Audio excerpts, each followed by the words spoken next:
Morning students, आज हम class 6 का चैप्टर 4 एक्सरसाइज 4.3 करेंगे। देखिए इसमें क्या है अपना angles. What is the angles? Then we can say that an angle is a form of this. It is a symbol of this.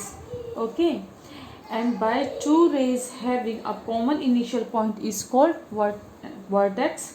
The rays forming the angle are called its arm or a side. देखिए, like one initial point and starting two rays with the initial points, this and this called O, A and B. B is a vertex and OB is a rays and it is a common rays, है ना। तो this is a angle. Okay, it's two rays make a angle. देखिए जब ये to Reds हैं, इसकी mid की distance ये हमारी क्या कहलाती है? एंगल। एंगल्स, ये एंगल है। अभी सिर्फ एक ही एंगल है ना अपना, इसलिए एंगल। तो अगर आपसे पूछते हैं कि व्हाट इज़ अ एंगल, तो फिर आप सिंपली क्या बोल दोगे? An angle is a formed by two rays having a common initial point. ठीक है, और आपको हमेशा याद रखना है कि एंगल्स का सिंबल क्या होता है, ये। जैसे अगर हमें इसका लिखना है तो किस वर्टेक्स पर बन रहा है एंगल हमारा? ऊपर ना। जैसे हम कैसे लिखेंगे? एंगल का साइन, ये एंगल का साइन है BOA, क्योंकि ऊपर बन रहा है ना। और या फिर हम क्या लिख सकते हैं? एंगल AOB, इस तरीके से लिख सकते हैं। तो यहाँ पर ये वर्टेक्स है आपकी, और ये OA अपनी आर्म से, आर्म। ये वाली OB भी क्या है? अपनी आर्म। और ये वाला अपना क्या है? एंगल।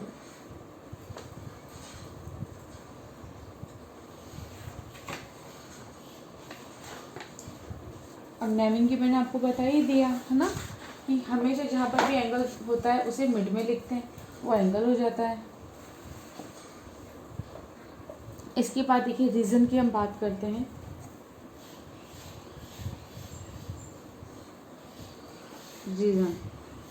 रीजन में क्या है? एक इंटीरियर रीजन। फर्स्ट रीजन यानी कि एरिया, है ना, एक तरीके से। And angle are three region associate with it. Okay, तो रीजन क्या करता है? थ्री एरियाज फाइंड करता है ना, ये थ्री रीजन हमें बताता है। जैसे हमने वैसे ही बनाया, देखो ये है, जैसे ये बॉक्स है, ये लिया हमने।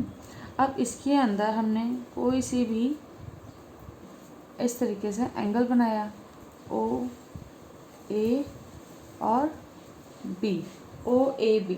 अब देखिए, अब ये आपको दिख रहा है। अब इसके अंदर अगर हम बात करें, फर्स्ट इंटीरियर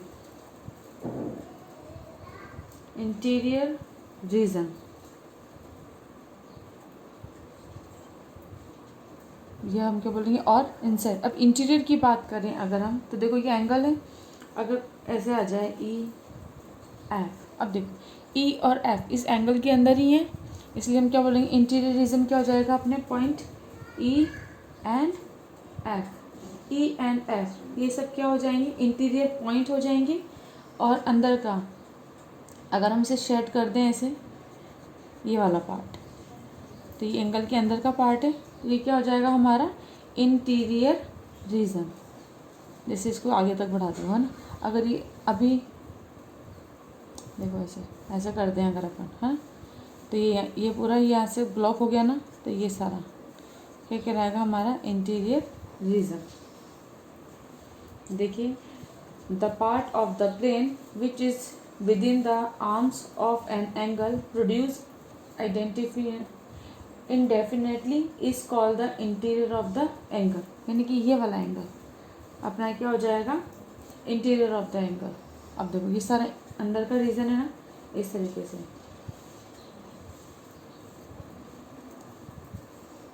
इसके बाद अगर हम बाउंड्री की बात करें,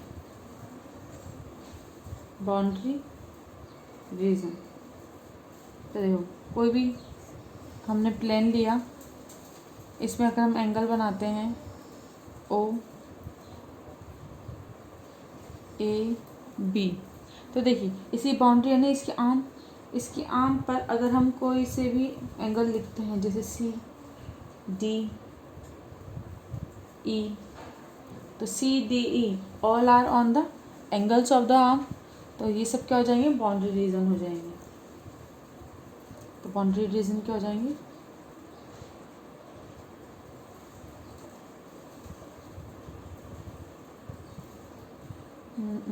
सी D and E point.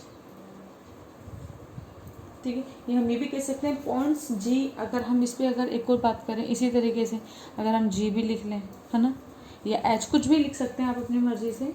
The point is C D G and E are on the angle, या एंगल बोलो या are on the boundary itself. Okay, इसकी बाउंड्री पर ही है, तो ये क्या हो जाएगा हमारा बाउंड्री रीजन।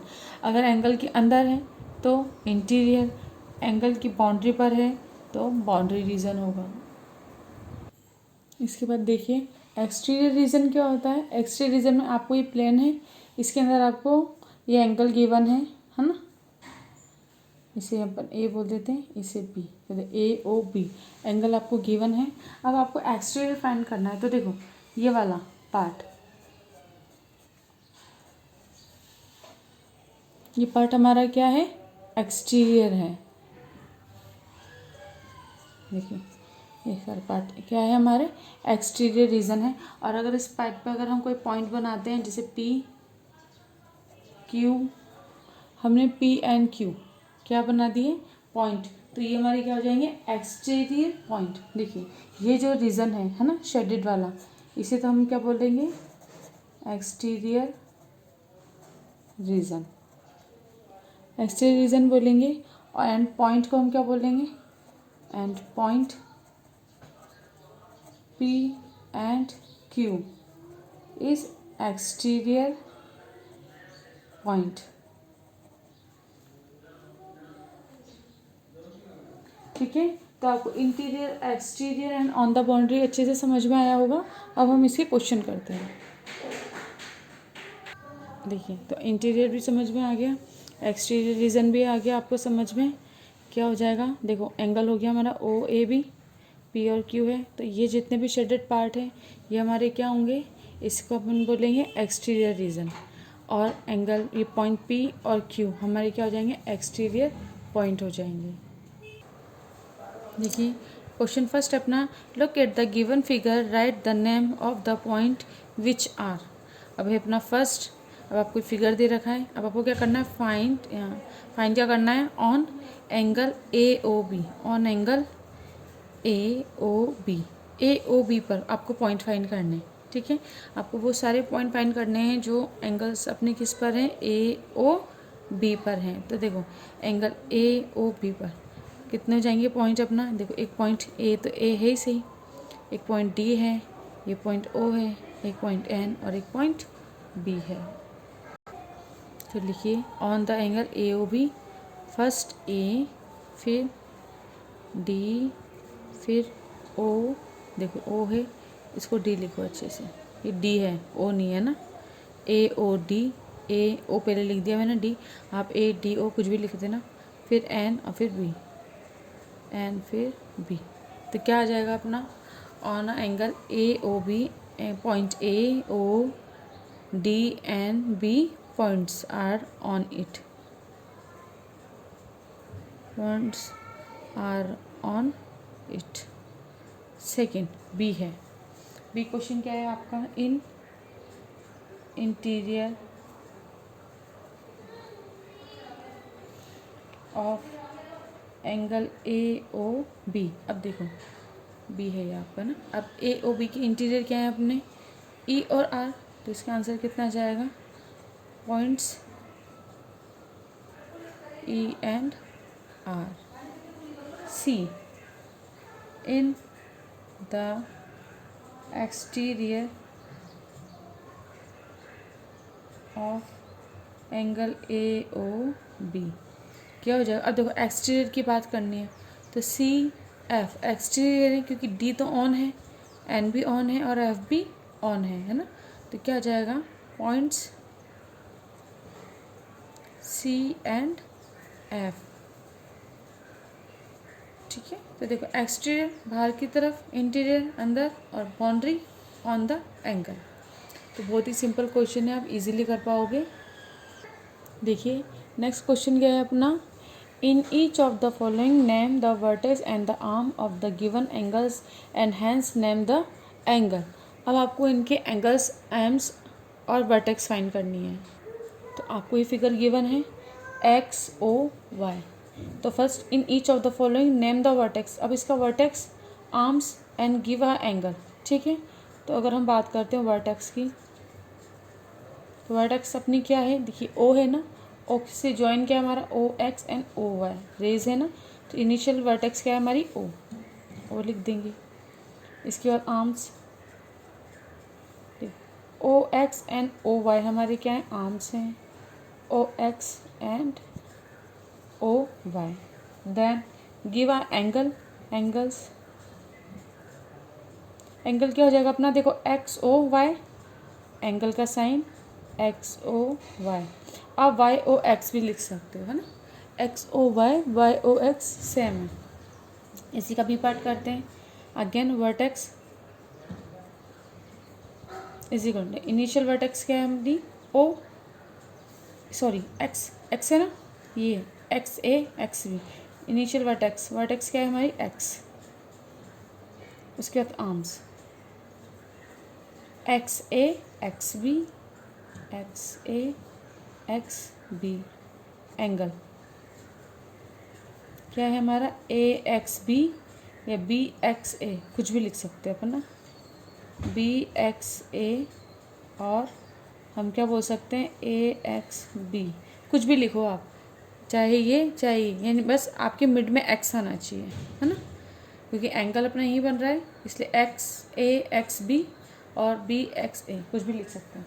अब इसका जो सी पार्ट है वो आपको होमवर्क में करना है। Question 3, how many angles are there in the given figure।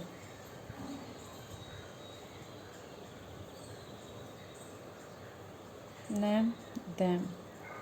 अब देखिए आपका फर्स्ट है ये,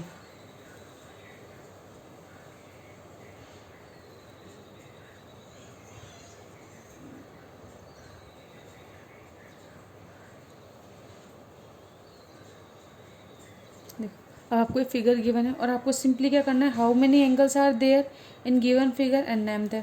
तो देखो इसमें कितने एंगल्स हैं, कितनी वर्टेक्स है, बी वर्टेक्स है, तो बी से बी ए बी सी, एक एंगल ये बन गया अपना। सेकेंड एंगल अपना क्या बन जाएगा, ये देखो बी सी और सी डी, टू वर्टेक्स है अपने पास बी और सी, जितनी वर्टेक्स उतने एंगल। तो अब देखो यहाँ से एक वर्टेक्स ये है, तो बी ए बी सी, ये आर्म हो गई और एक एंगल हो गया, एक एंगल सी है, तो कितने एंगल हो गए हमारे पास, total 2 angles are there in the figure, given figure. Name is equal to कितना हो जाएगा अपना, देखो angle A B C and angle B C D answer. अब देखिए आप ऐसे भी लिख सकते हो D C B and C B A, ऐसे भी, लेकिन जहाँ पर एंगल बना हुआ है ना बी, तो बी मिड में ही आना चाहिए, सी तो सी मिड में ही आना चाहिए। इस तरीके से क्वेश्चन नंबर 3 का फर्स्ट पार्ट कंप्लीट हो गया है। सी का बी पार्ट आपको होमवर्क में करना है। और इसी तरह से अपनी एक्सरसाइज 4.3 कंप्लीट हो चुकी है। तो इसमें मैंने सिर्फ आपको 2 ही क्वेश्चन दिए हैं होमवर्क में, तो ये 2 क्वेश्चन आप कीजिएगा। नेक्स्ट वीडियो में हम नेक्स्ट एक्सरसाइज डिस्कस करेंगे। तो आज का वीडियो अपन यहीं पे कंप्लीट करते हैं। Thank you.